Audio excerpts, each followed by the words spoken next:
если быть точным. Точнее, 10 часов. 14 часов, да. Ну, сегодня не 14 часов, но тем не менее приблизились. Итак, да, вернемся к весовой категории 92 килограмм. Напомню, в красном трико Джамырбек Улудолёвбек, в синем трико его оппонент Чингис Керимхулов. Так, активно начали борцы действовать. Ну, посмотрим, кто из них сейчас вырвется вперед. Ну, конечно, здесь каждое движение, каждый неверный шаг приведет к фатальным последствиям, поэтому нельзя спешить, нужно быть очень предельно сконцентрированным. Итак, кто же первым решится из них на бросок? Это очень рискованный шаг. Мне было бы интересно в финале понаблюдать бросок, потому что если в случае ты неправильно исполнишь бросок, ты можешь остаться под соперником, соответственно, баллы наберет соперник. А там, возможно, даже несколько переворотов и дали очки. Ошон үчүн жөн жерден айтылбайт. Да.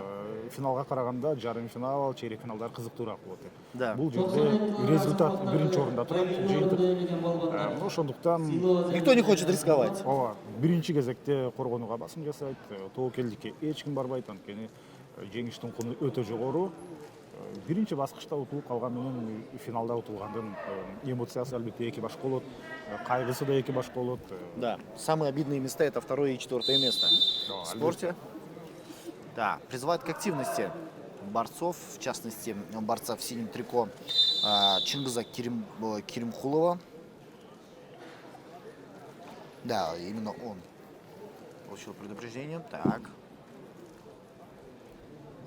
Азырынча мына 1,5 мүнөт артта калды. Эки балбанды тең упай жок. Демек албетте калыс реакция жасап, кайсыл бир балбанды көмүрөсүн албетте пассивдүү деп таап баштайт. Ага чейин айтып өтөлү, финалга чейинки жолун Дөөлөтбек Жамгырбек уулу алгачкы беттешинде ал Эмирхан Бактыбековду утту 8-1 финалда.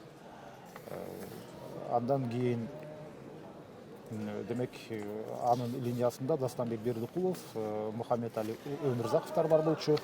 Аларды дагы артта калтыргандан кийин ошондо ийгилик жарата алышат. Же болбосо так маалыматты айта турган болсок, бул жерде алгач Эмирлан Бактыбековду уткандан кийин ошондо Мухаммед Али Өмүрзаков менен чейрек финалда беттешти, ал эми жарым финалда анын атаандашы Жеңиш Буланов болгон.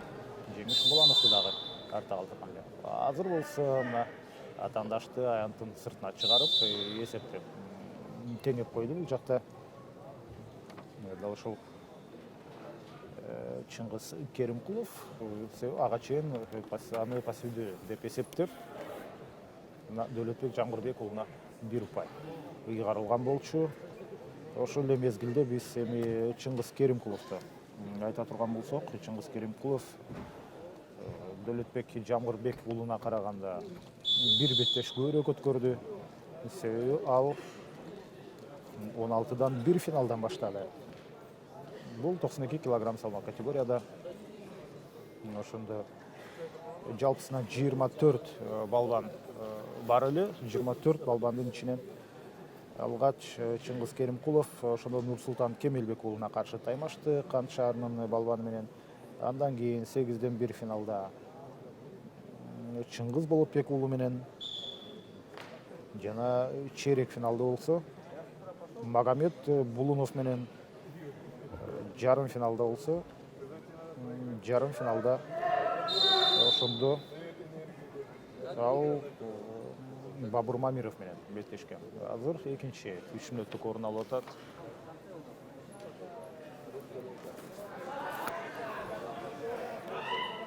Азыр болсо мына Чингис Керимхулов ушул жерден атаандаштын артына өтүп келди. 2 упай аларына шек жок. Мына 2 упай Чингис Керимхуловго берилип атат. 22 жашар балбан биздин мекендешибиз албетте ушул жерден эсепти 1-3 айлантып, тараза ташын өз тарабына аударып кетти.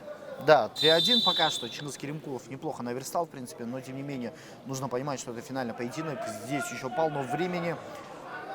Поэтому все может произойти. В 2 балла. Нужно идти на переворот, нужно идти на бросок. Рискнет ли? Нет. Решил перевернуть за ковер, за круг. Сможет ли? Да! Есть 2 балла, 5-3. Неплохо, неплохо. Сейчас совладал в ситуации его соперник Джамырбек Улу Дулепбек. 5-3. Вот буквально за несколько секунд ситуация кардинальным образом изменилась. Сен жаңа айтып баштаганда, кандай кооз биз финалдык таймашка гол атабыз. Жаңы эле айтып баштаганда мына 2 упайына бул жерде Чыңгыз Керимкуловдун 4 упай менен жооп берген болчу Дөлөтбек Жамгырбек уулу. Андан кийин ошол замат кайрадан Чыңгыз Керимкулов өзүнүн сөзүн айтты. Финал деген ушундай болуш керек. Да, 5-5. Пока что шаткое равновесие сохраняется, но тем не менее мы будем понимать, что это равновесие будет временным состоянием. В любом случае кто-то должен набрать баллы. Я уверен в этом. Эми акыркы болуп Чыңгыз Керимкулов Да, упай последнее алды. действие пока у него, но есть еще 1,5 минуты. Пытается сейчас Джамырбек Улу Дулепбек выйти за спину. Это опять же 2 балла. Да, вышел. 2 балла. 7-5. Вот и говорил я. О, еще 2. 9. Неужели еще? 10, 11, 5. Еще один пытается набрать. Переворот. Ну как так-то? Интересно все происходит. Эми болду го дейм да. Да. Германдар да кадимкидей жандана түштү. 92 килограмм ошентип биздин сөзүбүзгө. Демек макул эмес экенин далилдеп атат. Анткени көбүнчөсү жарым финал, чейрек финалдар кызыктуу болот десек жок, андай эмес. Мына финал андан ашса ашып кем калбай атат. Эми биз мына Керимкуловдун жообун күтөбүз. 2 упай 11-7. Еще 4 нужно ему набрать, чтобы догнать соперника. Успеет ли? Сейчас нужно идти на переворот. Это еще 2 балла. Нет, не успел. Физикалык жактан бир аз чарчап чалыккан сыяктуу. Анткени Керимкулов чындыгында бир беттеш көбүрөөк өткөргөн. Дөлөтбекке караганда мүмкүн ошол өзүнүн таасирин берип аткандыр, ким билет. Тем более нужно понимать, что сейчас нужно бросать все силы в атаку, потому что осталось, очень мало времени, поэтому Чыңгызу Керимкулову нужно уже... секунд. Да, 30 секунд, поэтому он должен пойти на ва-банк, рискнуть всем и попытаться пройти именно на бросок, на 4-бальный бросок. Если будет бросок, то будет 11-11, и там попытаться либо удержать, либо развить успех дальше. Ооба, кармашып, жөн эле кармашып турганга азыр такыр мүмкүн эмес. Өзүн бир аз ылдыйраак алыш керек дагы, атаандаштын тең салмагын жоготконго аракет кылышы керек эле, бутка кирбейби. Тоокелге барып көрүш керек. Эмнегедир андай жолду тандап алган жок. 59 мына